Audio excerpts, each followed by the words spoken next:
ওই যে রোজা মাসে উপোস টুপোস রাখে না, মাথায় একটা সাদা কাপড় পরে যেদিনকে ঈদের দিন ওই দিন চলে যাবে রেড রোডে, তারপর চোখ বন্ধ করে হাত সামনে রেখে ইনশাল্লাহ সুবহানাল্লাহ মাশাআল্লাহ কি বকবক করবে ও জানে না, কেউ জানে না, সব মন্ত্রে অভিশারক।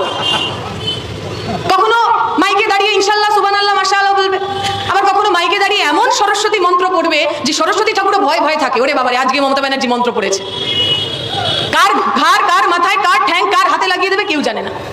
এই যে ধর্ম নিয়ে রাজনীতি, এখানে অনেক বয়স্ক মানুষ রয়েছেন, বুকে হাত দিয়ে বলুন 2011 সালের আগে কারোর এত ক্ষমতা ছিল আপনার বাড়িতে এসে বলবে আপনি মুসলমান তাই আমাকে ভোট করুন?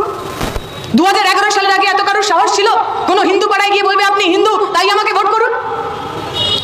2011 সালের পর থেকে আপনি ভালো মানুষ খারাপ মানুষ গরিব মানুষ বড়লোক মানুষ সমস্ত কিছু বদলে গিয়ে আপনি হিন্দু না মুসলমান এইটা রাজনীতির মূল ভাষ্য হয়ে গেছে, মূল কথা হয়ে গেছে।